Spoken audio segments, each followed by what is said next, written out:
Hello, Virginia. Again. Hi, Dan. How are you? I'm doing okay. For those Blogging Heads watchers that might not know this is Mark 2 of our conversation. We tried to do this yesterday and actually had a very pleasant conversation, but due to technical difficulties, it was not recorded for a whole variety of reasons. That's right. So we're going to try to maintain the same spontaneity and livelihood that we had. And yes, 24 hours ago, I'm sure we can pull this off. I'm sure. So, Virginia, did you watch the Oscars?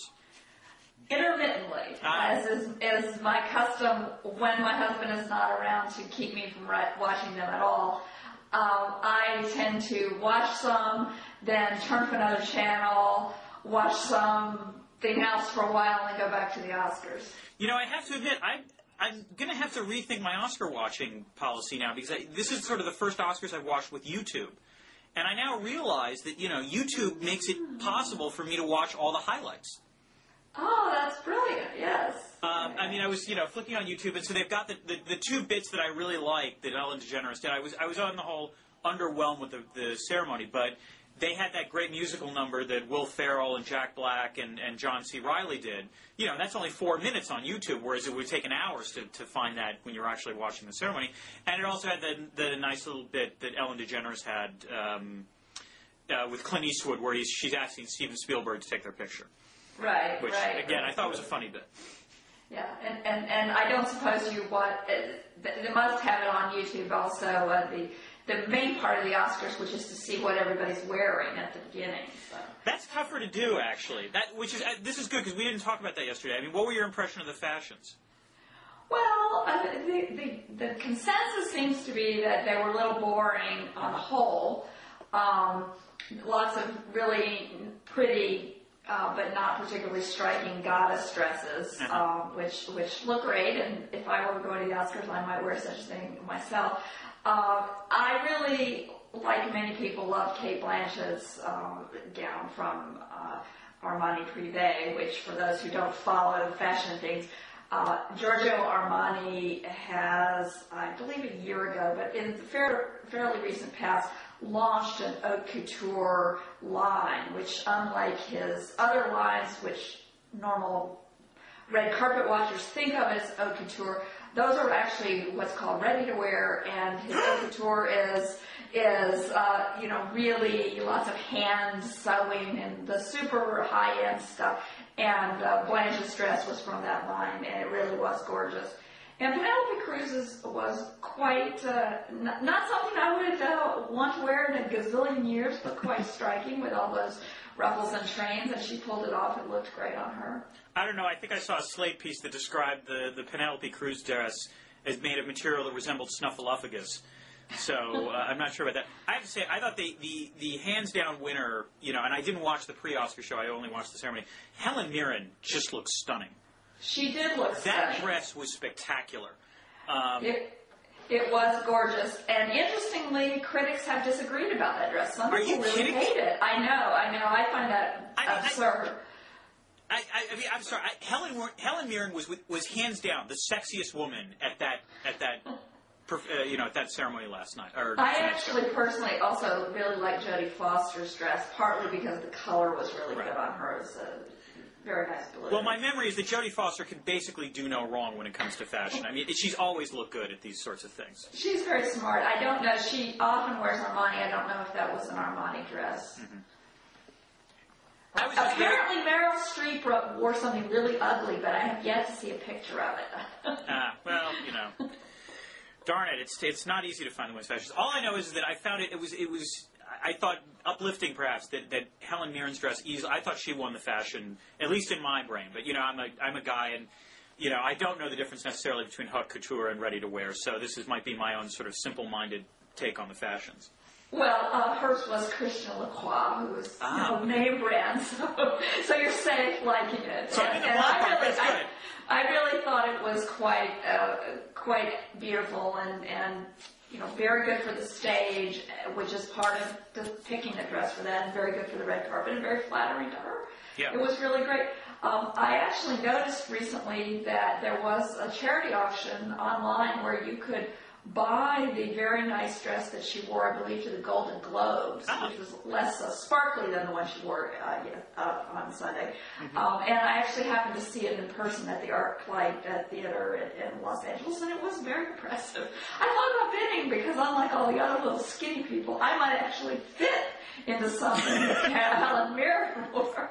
Oh, Virginia, don't be too hard on yourself. I'm sure, now you're going to have to convince Steve to give up the economics thing and write a screenplay or something, or you're going to have to write a screenplay so you can do the red carpet walk. I want to see this. Well, I do have a book proposal out on glamour, so there we go. Oh, this is wonderful. Perfect. This is absolutely essential. Although this Talking Heads video is definitely going to dispel any ideas, false concepts out there that I'm either glamorous or particularly attractive. Oh, Virginia, I can't see you, obviously. I don't know if blogging against people don't know this. I have no idea what you're doing right now. I'm sure that's a lie, though. I've had prior experience. Yeah, I just don't buy it. Yeah. I suppose we should talk about the movies a little bit, though.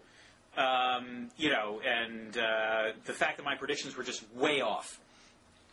Yes, way off. But to be fair, most of your predictions were the conventional wisdom. I mean, you predicted that Eddie Murphy would win, and so did everybody else. Yeah. And I should have gone with my gut there, because when I saw Eddie Murphy win the Golden Globe, I thought his acceptance speech at that was so unbelievably classless that my initial reaction was, oh, there's no way he's going to win the Oscar. I should have gone with that instinct. Wow, you spend a lot of time watching award shows. This is a habit. My wife and I like to watch the award shows. There's a whole, there's a whole rigmarole about this because, we're very competitive is the reason. And this culminates in the Oscar ceremony where we actually have a competition to see who can pick the most number of winners. And my wife won this time for she won outright for the first time in many, many years. So I'm going to say that officially. Way to go, sweetie. That was your victory there. You were wrong. All right, sorry. I was wrong, and you were right. And one of the interesting things this time was, of course, The Departed won. Finally, Martin Scorsese got the monkey off his back and won for Best Director, and it also won for Best Picture. And really what was going on is, the Academy is in part, The Departed was a very good movie, but they're really making up for the absolute travesty of, giving the award to Dances with Wolves and Kevin Costner instead of Goodfellas. For Ordinary People and Robert Redford, instead of Raging Bull. No, I never saw Raging Bull, but I'm sure it was better than Ordinary People. Yeah. So I mean, there was a way in which, and we talked about this before, that the Oscar ceremony is always about self-congratulation. But I thought this year was even more so about self-congratulation, in part because the prior hosts for the last 2 years, Chris Rock and Jon Stewart, had a slightly more prickly attitude towards the Academy establishment, as it were. Whereas Ellen DeGeneres, it's not her style. Right. I have to say, I like the part where the industry is celebrating the movies. I like all the things that you're supposed to hate. I like the obituary reel. I like the... Oh, I like the obituary reel. The obituary reel is actually my favorite part of the ceremony, aside from the dress. I like... That's so funny. But I find it very moving that people don't just go, down the memory hole. That there is this sort of sense of recognition of the people and the movies that have built this art form. Obviously, not everybody who ever was in a movie gets in the Oscar obituary reel. So I did notice that Anna Nicole Smith was not in that obituary reel. I was wondering if she was going to make it or not. Actually, didn't she die in 2007? Oh, is it a calendar year? My wife and we were debating about this. Right. It's a calendar year? Okay. Yeah, it's a calendar year. So we'll have to wait until 2008 to see was if she she makes in it. any movies? She was in The Naked Gun 33 1/3, I believe. Oh, okay. As well as a whole variety of other films that I have never seen, but I heard were produced by, I think those are at a different celebration. That's a different award ceremony, yes. That's sort right. of like the technical awards there. But I think she was in Naked Gun 33 1/3. I could be wrong about that. Yeah. But yeah, so, but I think we did agree, though, that a movie that, was criminally underrated, in part because Helen Mirren was so good in it, was The Queen. Right, absolutely, because it wasn't, she was amazing. But it was a great script, it was fantastically directed. The rest of the cast was very, very good. Yeah, Michael Sheen was excellent as Tony Blair. I thought he was, as well as everyone else, yes. And it was, in a lot of ways, a more interesting commentary on our times than something like The Departed, which is just, thugs in Boston, hello, there's a new idea. Yeah, that was the new idea, was Virginia. Thugs in Boston instead of Thugs in New York. Yeah, coming from Boston, Virginia, I'm a little hurt about that, although I agree with you. As I said before, the thing that drove me nuts about The Departed, it was a great movie on a whole variety of ways, but two criticisms of it. The first was that there were whopping plot holes at the end. In particular, again, spoiler alert, how Mark Wahlberg winds up in the apartment of Matt Damon makes no sense whatsoever and is completely unexplained. The second thing, and I will describe this to my wife, who again, won the Oscar prediction, so I should mention this on her behalf. She was furious that The Departed, set in Boston, there is no Dunkin' Donuts anywhere in the movie. And it's about cops. There is exactly. Cops are half of the movie. There's a zoning requirement in this city that you've got to be within a stone's throw of a Dunkin' Donuts, and it doesn't appear anywhere in The Departed. So I had to admit, she had a fair point there. But you're right. I thought the Queen was fascinating because it brings up these questions of what is the proper behavior for a public figure. What's the role? What's the role of privacy and so on and so forth. Right. Because, I'm sorry. Go on. No, go ahead. Go ahead.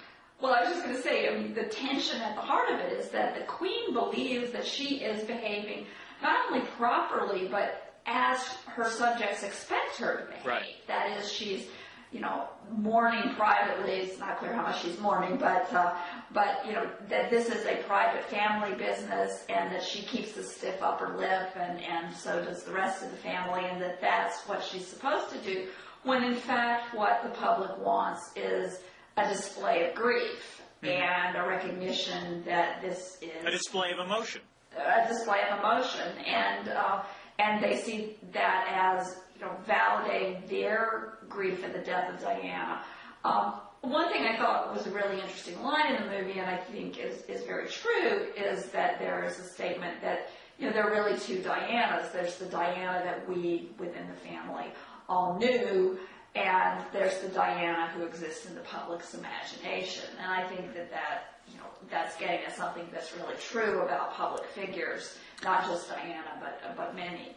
Right. This segues nicely to a topic we wanted to talk about, which was the question about whether privacy exists in an internet age, and more importantly, how the young hip people nowadays, not us, view privacy in a world where anyone can post almost anything on the internet. And you had a blog post about this a couple days ago. Right. Yes, my blog post had sort of two parts. One was a link to an article by Emily Nussbaum in New York Magazine that a lot of other bloggers have also linked to, which is basically arguing, young people these days that are really, really different from us, and this is the biggest change since rock and roll. Because young people post basically everything about themselves on their MySpace pages and Facebook and places like this, and they have no sense of sort of a boundary between the public and the private, and they're also, in a sense, always performing. So that was one piece of it, and then the other piece that I linked to was an article from the Boston Phoenix by two people from FIRE, the Foundation for Individual Rights and Education, which was about the sort of prosecution or persecution or oversight of student postings on these places by university administrators and coming down on students on the basis of university speech codes. And there's sort of two things going on there. One is, what do you feel about speech codes in general, and ought universities that profess a belief in free speech and vigorous debate and no holds barred, then turn around and on a somewhat arbitrary basis enforce prohibitions against speech that offends. So that's one piece of it, and clearly is a piece that FIRE, whose board I'm on, I should disclose, is involved in. And then the other piece of it is students are writing things online that they once might have said in private, The university then sees them, which it wouldn't have before, especially in the absence of any sort of complaint. And is there some sort of breakdown of the sort of separate spheres that is going on? Right. Now, I mean, in my mind, I think there's two, as you said, there's two separate issues here. The first is the sort of cultural change among younger people about what is private and what is public.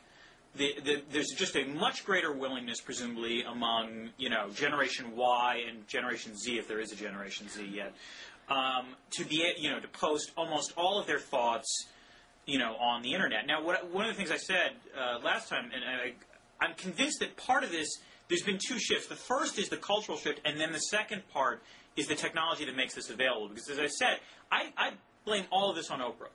I think this goes all the way back to the Oprah Winfrey Show in the 80s version, when, and the whole talk show culture, and, we talked about this 15 years ago with Jerry Springer and so on and so forth, where the idea was that somehow the act of confession absolved you, publicly of things that otherwise you would not be able to get away with. And, my experience of this is, as a professor, I've had students come into my office and apologize for either not having done the reading in a class lecture or a class seminar, or, they just simply didn't write the paper. They don't really have an excuse except they kind of got behind in their work. And I was always, the first time this started happening, I was always appalled. Because in my day, when I was a student, there was no way I would ever have admitted any kind of weakness to a professor along those lines of, I didn't do the reading, or, I'm behind in my work. It just never would have occurred to me to try that route. Whereas what surprises me is that a lot of the students will have tried it, and this is, even 10 years ago, pre-blog era, and thought that somehow by admitting it, I was going to somehow pat them on the back and say, you know what, it's good you came forward and admitted this, I'll give you an A anyway. Or, I won't penalize you, when in fact I do, and they then get a little upset. Right. First of all, although she did succumb to it some in the 80s under the pressures of competition from lower class talk shows, I have to defend Oprah a little bit, because Oprah actually upholds excellence in an era where you're not supposed to do that. And in fact, she's caught a lot of flack for her new school in South Africa because it's unabashedly elitist. It only lets in these girls who are from really difficult, poor backgrounds, but they're all like little Oprahs. They're all really hardworking and smart and have great leadership personalities, and then they're going to be in this very sort of privileged school. No, and that's fair. When I say the Oprah culture, I'm blaming her in part because she's been successful. I mean, I'm not an Oprah watcher, so I'm talking more about the milieu of the talk show than... Yes, I have to say I've benefited from my addiction to getting my nails done by being forced to be in the presence of actually watching Oprah, which is not the show we anti-Oprah intellectuals tend to think it is. She's actually a much more tough-minded person. But I think you're absolutely right that there is a culture, and although I'm not a professor, my husband is, and he sees exactly the same thing. And the interesting thing is, I never would have gone to a professor and said, oh, I couldn't do this because, I forgot or I was busy. Partly because I wouldn't have wanted to admit weakness, and partly because the incentives were all against it. Yeah. Because if you didn't say that, maybe the professor wouldn't figure out that you didn't do the reading. Exactly. And wouldn't punish you. Right. And I have to say, as I pointed out in our previous attempt, I do have a semi-distinct memory of writing my junior paper before the Christmas break at Princeton with 103 fever, and it was really as if somebody else wrote the paper, because afterwards, I thought, wow, this is really good, but who the hell wrote it? Because I had no memory of the process of thinking that went into it. And that was partly, to be fair, because I had to catch a plane to go home to South Carolina, but it was also, you just didn't not do things. And part of it, what's gone on is that, for whatever reason, there are no consequences to these things. So, I would ask you, when a student comes to you and says, I didn't do the paper because I got behind, what do you say? And if you don't say, well, I'm going to knock your grade down, why not? I say you knock the grade down. That's what I do. And this is labor saving on my part, which is if you start allowing for, exceptions, and I'm very clear about this in all my classes in the first lecture. I say, look, this is the setup. If you are late, let me. With the caveat of there can be extenuating circumstances. There are always extenuating circumstances.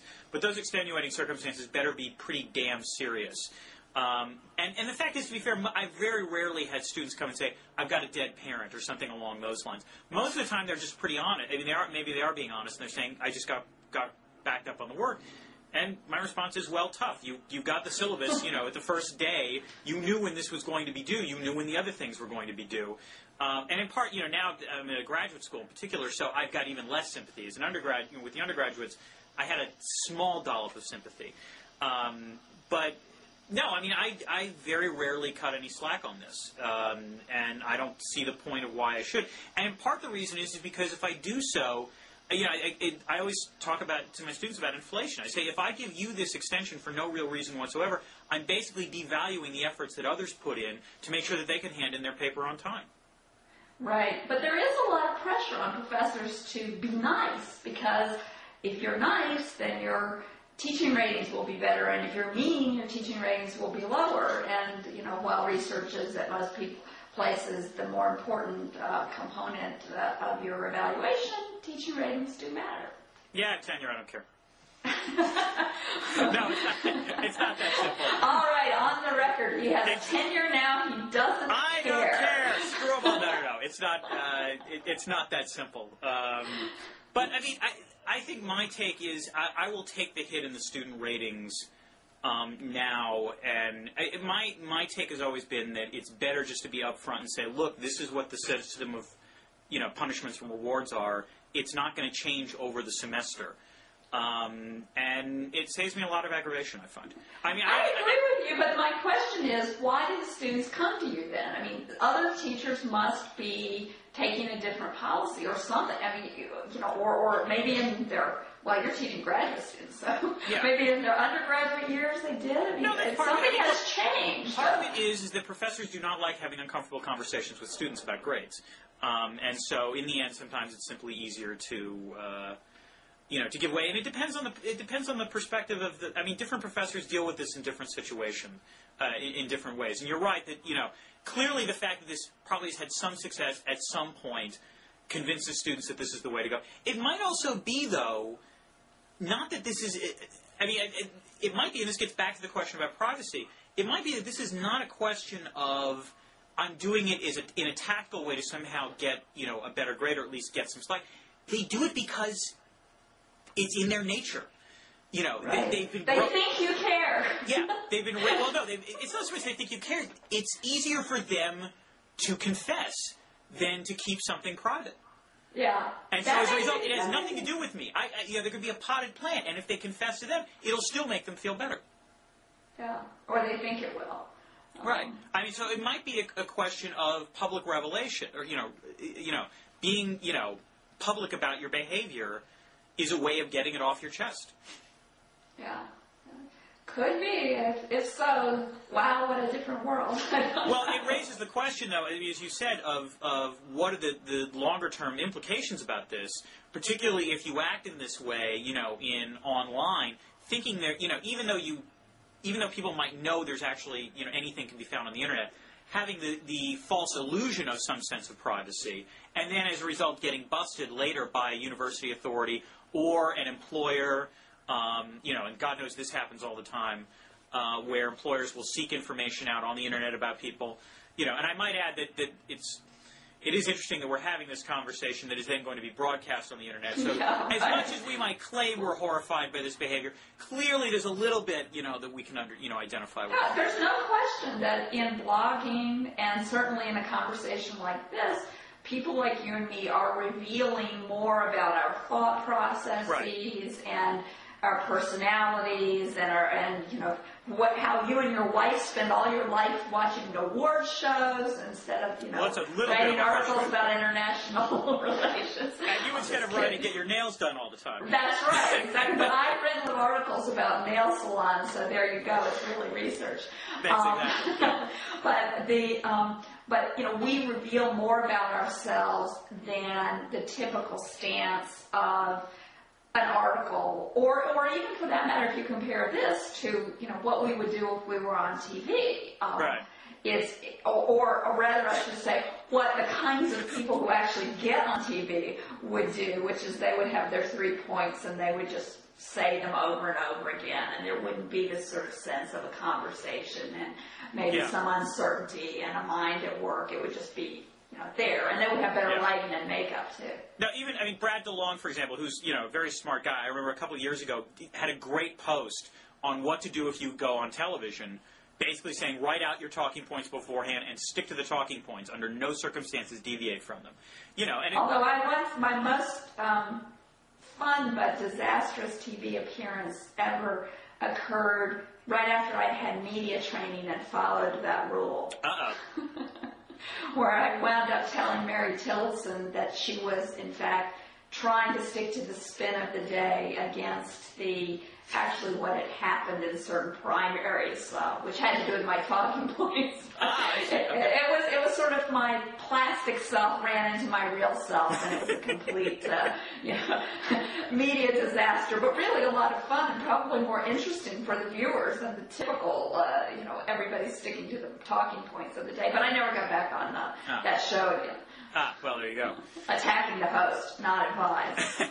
Hold on, let me write this down. Don't attack host. See, this is good advice if I ever get back on again. But to get back to the privacy question, do you think, is there a line between, let's say, employers checking out potential employees online, which has been largely, everyone does it at this point, and there's surprisingly not a lot of debate about it, versus universities going in and checking about the private activities of their, not necessarily employees, but customers? Well, I think it depends on what the university says to its students about what its policies are. Mm-hmm. There are a few universities that make it very clear that they have policies that restrict free speech, either in the interests of, comedy within the university community or because of religious convictions. And so, for example, FIRE, when it ranks university speech codes for, how bad they are, excludes schools like Bard College, which is on the comedy side, and a school like BYU, which is on the religious conviction side, that are making it very clear we don't have free speech on this campus. We have some restrictions. And we're a private institution and we're entitled to do that. Right. The problem comes with speech codes that a lot of universities say one thing and do another. And this, aside from the problem of restricting academic freedom, leads to a lot of very arbitrary enforcement. Mm-hmm. So, you go after this guy, but you don't go after that guy because it's very discretionary. And there's just a lot of problems there.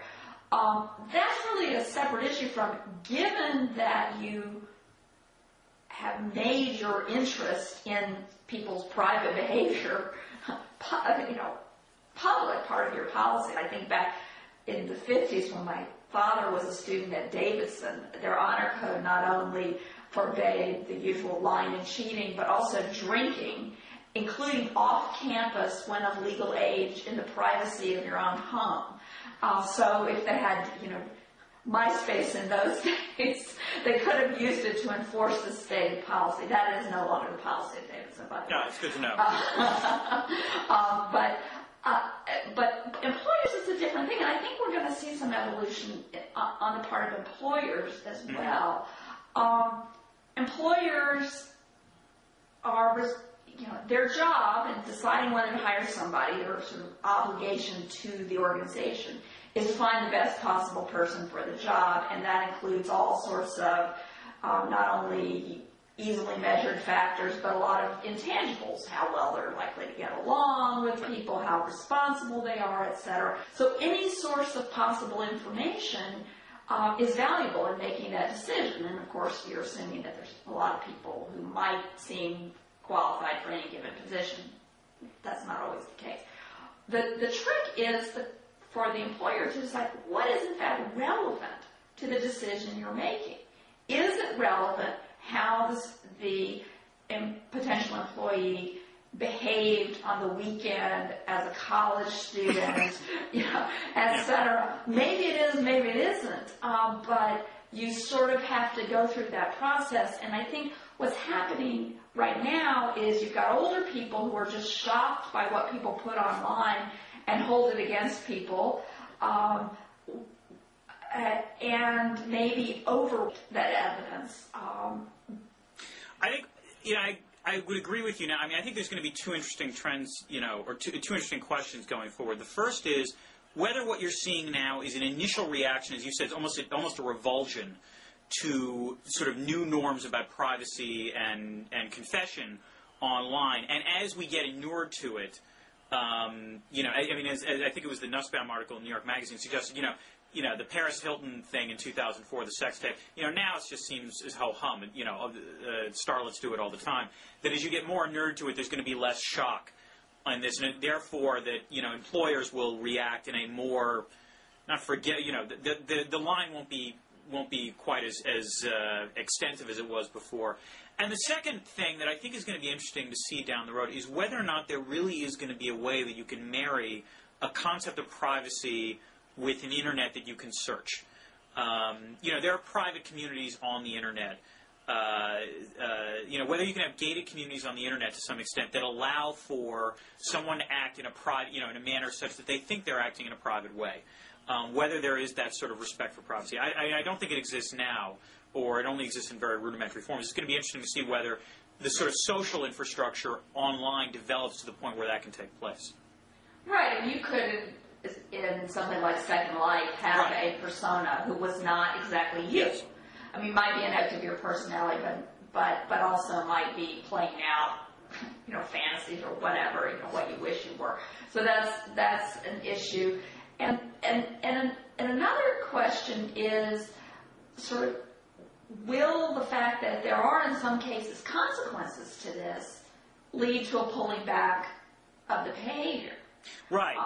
In other words, whether or not this is, I agree with you, it's not just employers that might be learning. Are you going to see college students that, hear stories, or urban legends about someone who would have gotten a plum job except their Facebook party got, discovered, and so they got fired. So, I mean, it is interesting to see how this is going to sort itself out. And there is the question of, are these people really jerks? Maybe you don't want to deal with them, and that might be something that was relevant information not only to employers, but to other people. I mean, people Google potential dates. I mean, there are other things besides jobs that you can lose.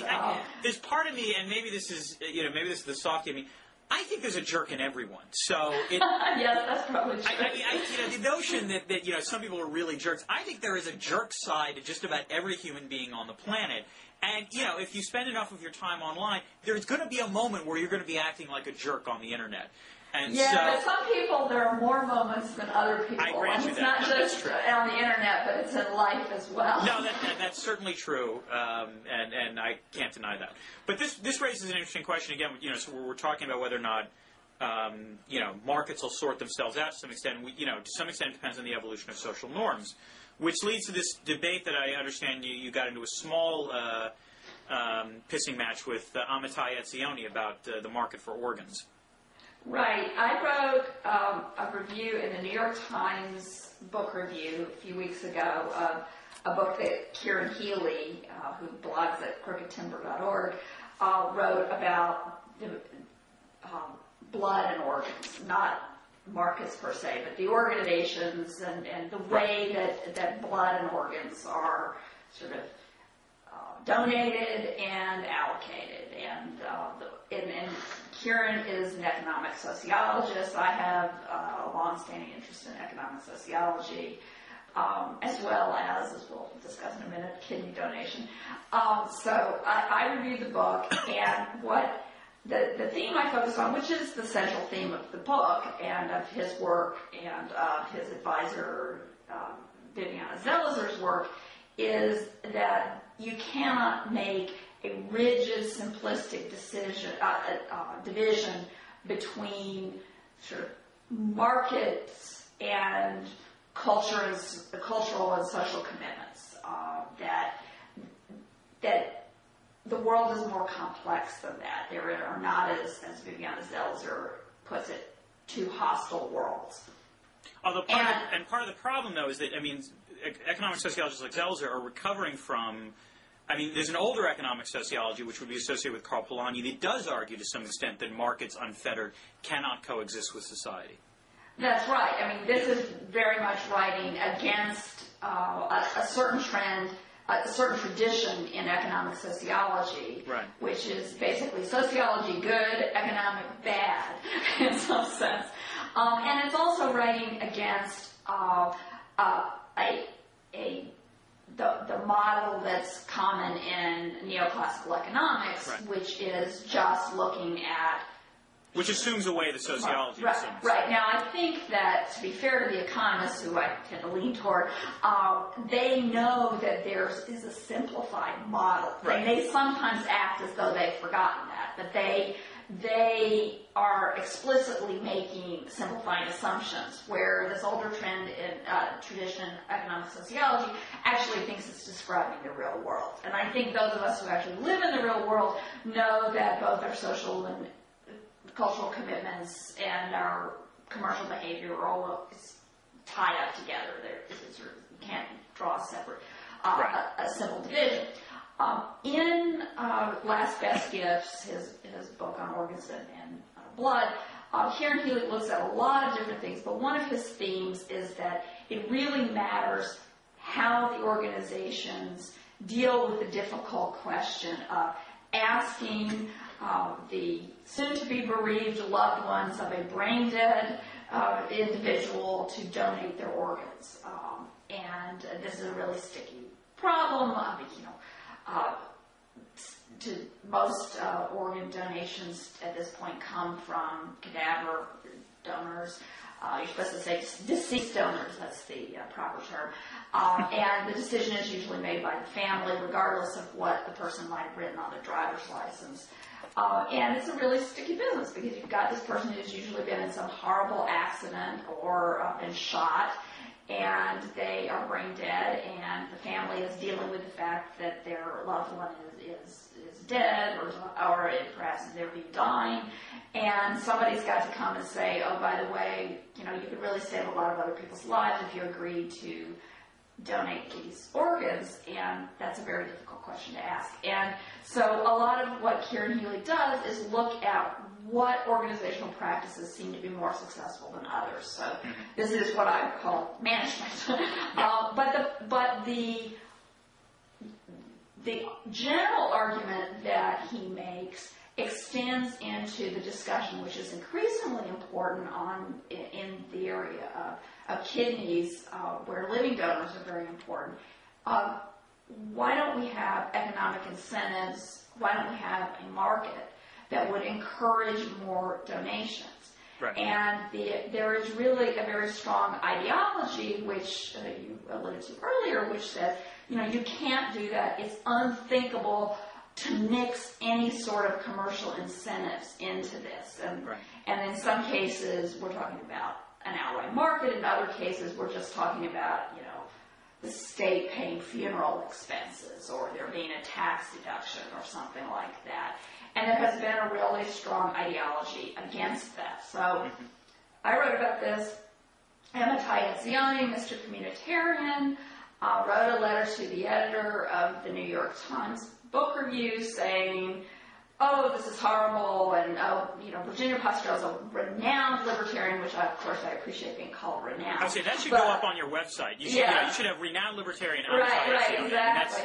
I appreciate being called renowned, but the point is to say, she can't possibly write about economic sociology because she's a libertarian. Yes. And I should hasten to say that Kieran Healy is decidedly not a libertarian. No, let's make clear it's disavowed. Kieran would get very upset. Yeah, Kieran Healy is no libertarian. I've known libertarians in my day. Kieran Healy is no libertarian. And neither is Viviana Zelizer. Yeah. But on this particular point, we're coming to the same general point.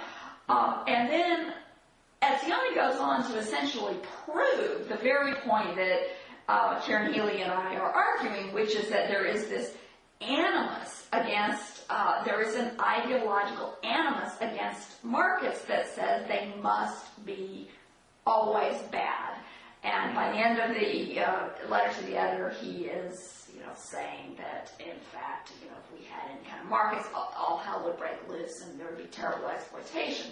Right. That instead what we should have are, it sounded like almost that if people go to their doctors should be forced to grab the patients by the lapels, shake them, and say, good God, don't you realize what your organs could do to other people? You need to be able to donate them. I mean, it was a very disturbing image that Etzioni was proposing.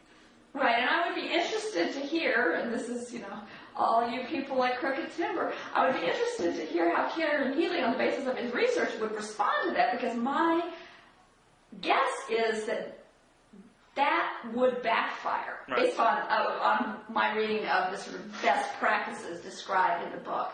But there's a lot of tact that has to be involved in making these requests, and the shaking them by the lapels and telling them that they're, awful, terrible people if they don't donate organs is not likely to be the most sensitive and encouraging way to deal with it.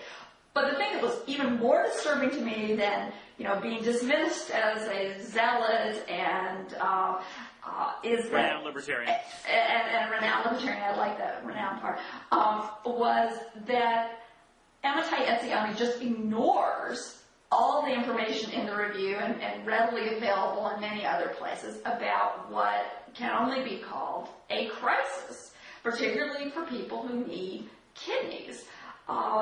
There are between 60 and 70,000 Americans on the waiting list for kidneys. Even if the shaking of the lapels approach worked and you got every single person who died in the right circumstances to donate their organs, there would still be a tremendous and growing shortfall of kidneys. And there is a problem that can only be solved by, at this stage of technology, by live donors. I mean, you can live perfectly well with one kidney. As you, Virginia, are testimony for, since you donated a kidney. The testimony. I'm coming up on my year anniversary on March 4th of donating a kidney, and I'm in fine health, as is Sally Sattel, the person who received the kidney. And so I would like to see people able to not only give their kidneys and not only encouraged to give their kidneys, but actually given financial incentives to do so. That you should be able to be, to be paid to undertake this risky and humane behavior the same way we pay people who fight fires, for example, which is very risky and also very socially beneficial. And the people who are firefighters do it both for financial gain and because they care about the sense of duty, the sense of duty or the benefit, and following the sort of insights of people like Healy and Zelizer. These are not easily separable motives. It's not like there are good humane motives and bad financial motives. There are all kinds of things in life where they're mixed, and I would like to see much more recognition of that in organ markets. See, whereas I just want to see Amitai Etzioni in every doctor's office shaking people by the lapels. But I want that just to see if it actually works. It's purely, that's purely for my own amusement's value. I'm not actually saying. But, it's hard to get people to go to the doctor now. That would only discourage them further. Well, that that's how we could do it. You could have television ads saying, you have to go to the doctor's office, or Amitai Etzioni will show up at your front door and urge you to donate your organs. We've thought of a whole new theory of incentives here. Yeah. Okay. Well, we should move on, I think, to the next topic, which, speaking of book reviews, you wrote this all started because you wrote the review for Kieran Healy's book in the New York Times book review. Right. There's been a sort of ferment of posts at a blog that I moonlight for called Open University on the New Republic, a whole series of distinguished bloggers, much more distinguished than myself, led by Jeffrey Herf, basically complaining about the state of book reviews in the country at this point. That the New York Times Book Review is okay, but it's not great, and it doesn't review enough books. The New York Review of Books is too clubby and incestuous and self-contained, and therefore we need another organ out there that a man of letters could peruse to understand books. I was curious, since you have been a magazine editor before, you've actually had experience in the publishing world much more so than myself, what your take on this is. Well, as an author and somebody who likes to read book reviews, and particularly book reviews of nonfiction, fine, great, do it. It's not clear to me why, in this day and age, they seem to be talking about printing something on paper. You could do this tomorrow online if you lined up the right people. But the other part of me, and this is the experienced professional part of me, has to laugh. Because when I became editor of Reason Magazine way back in 1989, one of my big complaints about my predecessor and about the magazine at that point was, these book reviews, we don't review enough books, we don't do them in a timely enough fashion, we don't get the right books, blah, blah, blah. It's really easy to criticize until you have to do it. And I learned over my 10 years editing Reason that book reviews are just the most difficult part of the magazine. It's very hard to get the books in a timely fashion. Now that would be less of a problem for something like the New York Times Book Review, but publishers have a very limited number of galleys. The galleys don't come out that far before the books. Although that's less true for university press books. University press books it's a slower publication process. Right. And which are the books that the Open U people care about. Right. And then the thing that's really funny to me about the Open U people is, in my experience, academics, who presumably would be their reviewers, because I don't know where their money would come to pay anybody else, are the slowest, least predictable people to assign book reviews to. I mean, there are some definite exceptions. You can assign Jack Pitney at Claremont McKenna a review, and you will get it on exactly whatever day he said he would turn it in. But most academics think that, plus or minus 3 months is on time. Because they work on a completely different kind of cycle from journalists. So wait, after 3 months you consider late? I'm just checking. Well, I'm just kidding. Yeah, right. But I mean, were some of our really fine reviewers at Reason who routinely would turn in things, 6 months or more late. I mean, there was just basically you just assigned it and you'd get it when you got it, and you'd print it when you got it, and these were often very, very good reviews. All right, well, wait, Virginia, let me push you on this. I mean, you're a believer in the faith of markets. Why can't you just, submit the same manuscript to more than one person and make it a competitive process? Well, you could. The basic reason is because you're going to really piss off. Let's say you send it to 3 people. 2 of them are going to be really mad because they're going to do all this work and then it's not going to get published. Now, I suppose you could send it to 3 people and publish all the reviews you got. Which would be interesting, and in an online publication would be actually feasible because you wouldn't be dealing with the problem of, page limitations. And I should add, since we're talking about Crooked Timber obsessively, John Holbo at the Valve and at Crooked Timber has a model like this, and I think it's an imprint called Glassbead that he's done this with on a whole variety of books. I've participated in one of them. Michael Berube's What's Liberal with the Liberal Arts, but I actually like the exercise that he does that way because he asks a number of people. Probably, I'm sure the default rate is maybe up to a third. I wouldn't know. John would know, but he gets enough so that you get a critical mass of interesting reviews. Right. And there are other models, blogcritics.org, which reviews not only books, but music and movies and TV. It's just, it's less academic kind of thing. Yeah. But they've been going for quite a few years now and have really a lot of contributors and a lot of content. But the thing that strikes me, the problem is when people say they would like another book review, what they don't mean they want more books to be reviewed, because all of these academic books are reviewed in various academic journals, I'm sure, as they come out. They may be reviewed late or whatever, but the Journal of Economic Literature reviews pretty much everything that comes out in economics, and people in the profession who have an interest can read the reviews. What they mean is they want more people to read about their books. They want the general public, or the general sort of intelligent public, to know what they're doing. And that's the eternal problem of, commanding attention, and especially attention in an era where attention is by far the scarcest resource. Yeah. Although, let me ask you a question. The movie critic has, in the last 20, 30 years, the movie critic has been, exalted almost to some extent. As someone who actually matters in cultural life. And yet I'm not sure that's true of any book reviewer. Why do you think that, is there something particular about movies that more people pay attention to movies, or? Well, it's partly the more people pay attention to them. It's also much easier to review every single movie that comes out and plays in theaters. It's a much smaller set. Yeah, it takes less time. There are now probably, I haven't counted them, but I'm in Los Angeles at the moment, where there are probably more movies playing than any place else, except for New York. And I would guess that, what are there, maybe 50? Mm-hmm. And in the borders down the street, there are 150,000 titles. Right. And it also takes only, now 3.5 hours maybe, depending on the Hollywood, it takes a specified amount of time to see the movie, whereas reading a book, even if you're a fast reader, there's, depending upon the tome, it's going to take longer than 3 hours.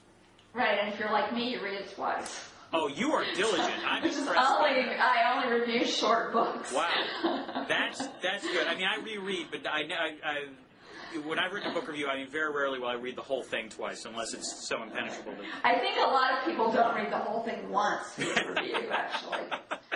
I have to say, you can sort of tell when all the review is about the first 2 chapters that maybe they didn't get through. That flew me in. I hadn't thought about that. It never occurred to me never to I became very conscious of this when I started to publish books, as opposed to merely to read them. But, You actually read reviews where you thought, the person did not actually read past the first 2 chapters? Oh, yeah, definitely. And I can tell, because in my case, not that I'm a Straussian or anything, but often the important part is in the middle of the book. Because I intend for people to read all the way through.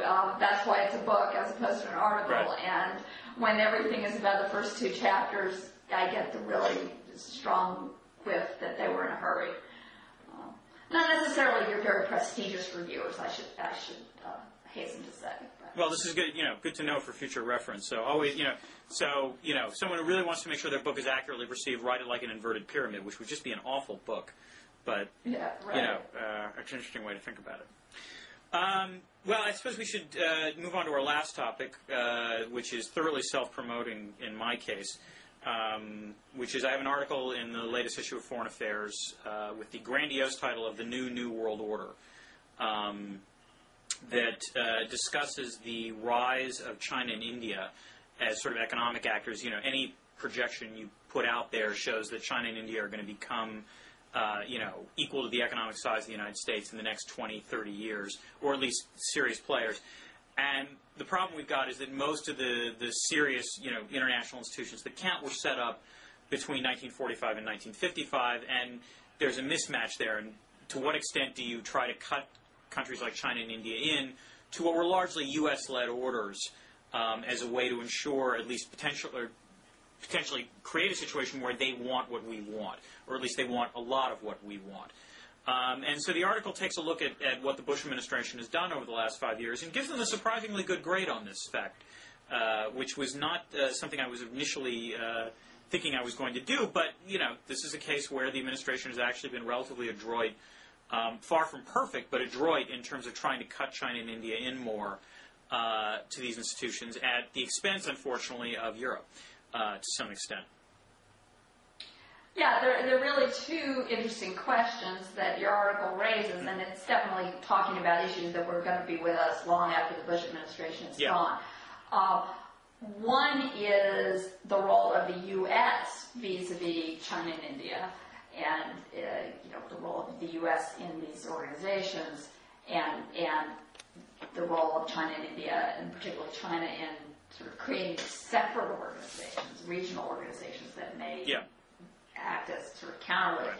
And then the other is the role of Europe and the Europeans. And having spent a lot of my life on the West Coast and been out here in the 80s and 90s, in the 80s and 90s, it was very easy in Los Angeles to conceive of the U.S. as primarily a Pacific and to some extent hemispheric power, and to conceive of the Pacific Rim and of Asia as extremely important in the world and vis-a-vis U.S.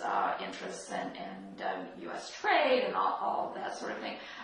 It's very hard to convince people on the East Coast, and even harder to convince people in Europe that Europe is not the center of the universe. I mean, I actually have trouble conceiving of the Far East as the Far East is clearly the Far West.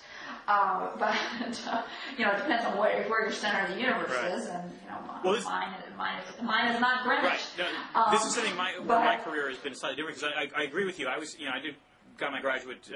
to graduate school at Stanford, so the NorCal experience was similar to the SoCal experience in that it was very easy to think about the Pacific Century. But I now live on the East Coast, and still to some extent there's a large East Coast bias that thinks of Europe as the sort of epicenter for where U.S. foreign policy should focus. And and Boston, of course, the hub of the universe. Well, yes, Boston, my take on Boston is that Boston is a city that has yet to recover from the fact that its peak of global influence was 1750.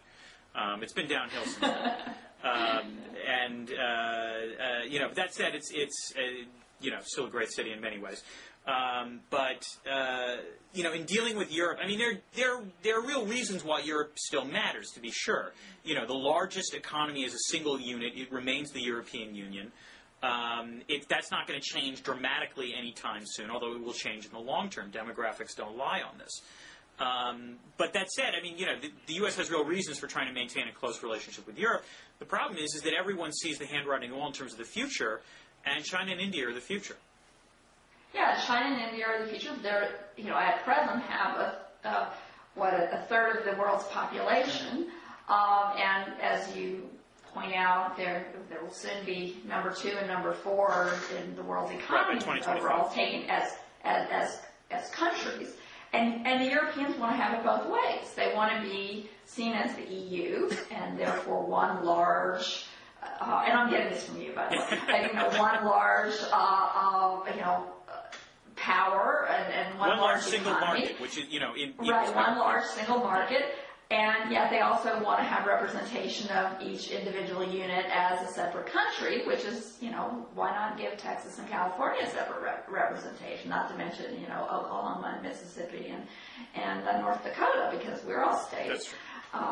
And certainly, India has states. They're very distinct from each other. China has provinces that are very distinct from each other. Maybe we should start considering this that. could solve the Canadian problem as well. Quebec could finally have a say. That's right. They could still be Canada, but they could have every province. Except, of course, the problem with Europe would be that on the one hand, it would actually have to go down as well. You wouldn't have to just have national policies. Suddenly the Basque region in Spain would have to have their own, seat, and Alsace-Lorraine would have to have their own seat. It's an interesting question of how far down you would go. Right. Part of the problem is what I